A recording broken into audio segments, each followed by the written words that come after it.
Here's a fact that will surely blow your mind. If you search for the speed of light in Google, this is the value that you'll get. Now let us input this number into Google Earth. You'll be surprised at what you'll get. Of course, you'll say it as a mere coincidence. However, consider this fact. The Great Pyramid is remarkably aligned with the true north, even more so than the efforts of modern-day scientists. True north is the direction that points directly towards the geographic North Pole. This is a fixed point on the Earth's globe. What intensifies the astonishment is the fact that the ancient builders of the Great Pyramid lacked compasses. Do you still believe it to be a coincidence? Well, consider this. The sides of the Great Pyramid align perfectly with the equator, and the three pyramids of Giza are precisely positioned to match Orion's belt. When you examine all the evidence, it becomes clear that the creators of the most impeccably aligned structure on Earth were not a simple ancient civilization employing primitive techniques. Instead, they were highly intelligent workers guided by some hidden insights. The mystery of who built and for what purpose were the pyramids constructed continues to elude us. But located 5 miles southwest of the Giza Plateau, within the ancient necropolis of Zawyet El Aryan, there exists a site that may hold the crucial missing element of understanding one of the world's greatest puzzles in history. The site that I'm referring to is the Layer Pyramid in Zawyet El Aryan. The pyramid was first examined by Perring in 1839, who described it but did little else. It was also examined by Maspero and later still by Morgan, who found the descending entrance passageway in 1896. However, no real investigation took place until around 1900, when Alexandra Barsanti, an Italian artist, restorer, and archaeologist, became interested in the structure. Barsanti was not your ordinary archaeologist. He had devoted decades to the Egyptian Antiquities Service. His ticket to fame was the discovery of Akhenaten's tomb in 1891. At first, like all archaeologists before him, he came to believe that the site had never been a fully constructed pyramid, subsequently abandoned following the death of the king who initiated it. But his mind changed about the importance of the structure when he noticed something extraordinary when he made a return journey to the site. Instead of following the usual road back to Giza along the desert's edge, Barsanti opted for a less traveled path that traversed an elevated plateau, offering a breathtaking view of the surrounding terrain. From this vantage point, he noticed something that immediately drew his attention. Approximately 1.5 miles north of the Layer Pyramid, it seemed as though the ground was scattered with large granite fragments, along with remnants of granite powder typically left behind during stone construction. Egyptologists had been studying Zawyet El Aryan since the 1830s, and never before had they documented anything beyond the unremarkable Layer Pyramid. Without delay, he hastened to Giza and assembled a team of 50 individuals, intending to conduct a preliminary exploration of the site the following day. Within just 2 days, Barsanti realized that his instincts had been correct. A vast rectangular structure lay concealed beneath the ground. As the excavation commenced, Barsanti and his team swiftly discovered that the presumed rectangular edifice was, in fact, an immense pit constructed from limestone, extending deep into the earth. As the excavation progressed, the team discovered interconnected pink granite blocks, culminating in a colossal 30-ton pink granite block in February 1905. This massive block seemed to mark the base of the pit, serving as the foundation for a type of pavement. Pink granite held greater value and was considerably more challenging to work with. Surely the ancient Egyptians did not employ it indiscriminately. This further strengthened Barsanti's belief that the site must possess exceptional significance. Barsanti had high expectations that they're on the brink of discovering an entrance to a subterranean realm, brimming with tombs and untold treasures. His team stumbled upon another revelation while the excavation continued, a discovery that would prove to be the most extraordinary at the entire site, an object of an entirely unprecedented nature. It took the form of a sizable oval vat crafted from pink granite, meticulously polished to a mirror-like sheen, with a depth measuring 1 meter and 5 centimeters. Remarkably, this vat was carved out of one of the blocks constituting the pavement that occupied the pit's bottom. The vat has immaculate reflective sides and a peculiar oval shape. He observed that in the past, Someone had undertaken extensive measures to safeguard it.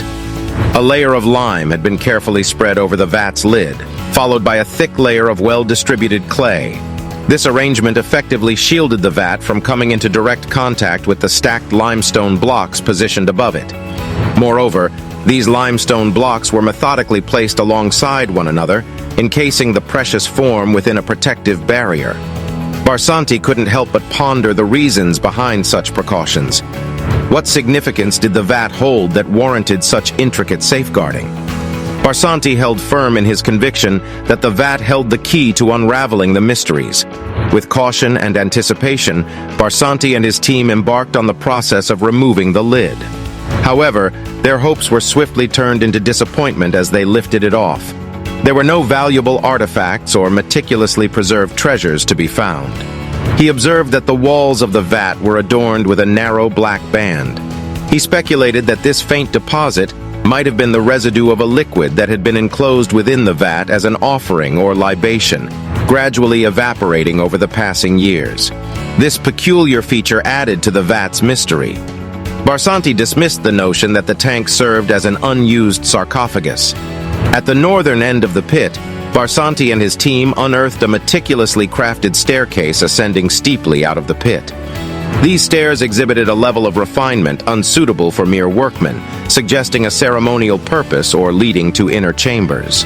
Then, as if the universe collided so the site's mystery would finally be exposed, an astonishing occurrence unfolded. On March 31st, 1905, a violent storm deluged the desert with torrential rain, causing the pit to fill with over 3 meters of water.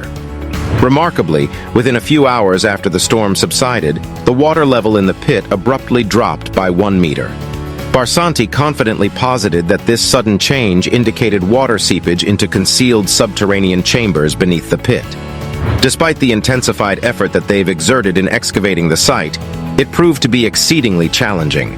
The immense size and weight of the blocks, coupled with their firm mortar seal and intricate interlocking pattern, posed formidable obstacles.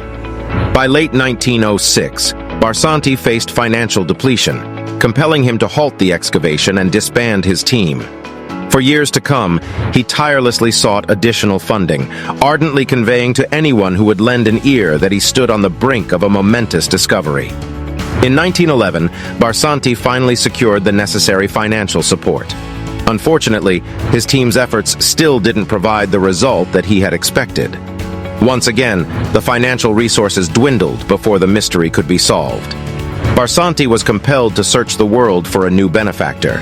However, his plans were thwarted by the outbreak of World War I, which brought exploration in Egypt to a standstill. Tragically, in 1917, Barsanti unexpectedly passed away at the age of 59. With his demise, the site and its enigma faded into obscurity, neglected by Egyptologists who abandoned any pursuit of its secrets. Throughout history, numerous theories have emerged attempting to unveil the true purpose of the Great Pyramid. One particularly remarkable theory emerged in the 1960s, introduced by Edward Kunkel. In 1962, Kunkel published a groundbreaking book titled Pharaoh's Pump, which sent shockwaves through the field of Egyptology. In his book, he posited that the passages and chambers within and beneath the Great Pyramid served as conduits and reservoirs for an enormous water pump designed to irrigate the surrounding desert. Kunkel proposed the existence of 2 pumps within the pyramid, one located underground, represented by the enigmatic subterranean chamber, and another situated above ground in the middle and upper chambers. These pumps, working in tandem, would create 2 streams that would exit the pyramid through shafts on its north and south sides. Naturally, Kunkel's theory faced considerable skepticism. Despite this, Kunkel's work caught the attention of engineers who, unrestricted by the conventions of mainstream Egyptology, began to scrutinize his ideas more closely. They recognized that while Kunkel's 2-pump concept might not have been feasible, a ram pump could potentially make sense. A ram pump is a simple device, utilized for centuries, that employs 2 moving parts and the force of gravity to transport water from a reservoir to another location. Could it be plausible that the builders of the Great Pyramid had created a ram pump on such an immense scale? This is now how we connect the dot to the mystery of the Zawyet El Aryan. It has been proposed that the site in question was not a partially constructed pyramid, but rather a designated outflow area where water pumped by the Great Pyramid was directed. It served as a reservoir designed to collect water pumped from underground sources. By observing the tightly sealed oval tub covered with clay and lime, some speculate that it could have served as the point of water emergence. It is plausible that the tub was sealed during a period when the pump was no longer in operation to prevent leakage. Over time, the pit became filled with a jumbled accumulation of limestone blocks, almost resembling the burial of a natural spring. It's possible that ancient civilizations constructed a vast underground irrigation network propelled by a powerful pump, extending all the way to Zawyet El Aryan and throughout Egypt. In the early months of 1999, a marine engineer would go to great lengths in proving this theory. This man was John Cadman. He was intrigued by the Book of Kunkel, so he decided to construct a scale model of the pyramid using his years of experience in hydraulics. He specifically focused on the subterranean chamber to test its viability as a water pump. In July of 1999, he initiated the construction of his first model, utilizing a nearby river as the water source. After many attempts, he was able to successfully pump water on his model. This unequivocally proved to Cadman that the Great Pyramid could indeed operate as an immense water pump. He emphatically asserted that the creators of the subterranean chamber within the Great Pyramid possessed a profound understanding of their undertaking and executed it deliberately. As Cadman conducted further research, his working model revealed an unexpected discovery.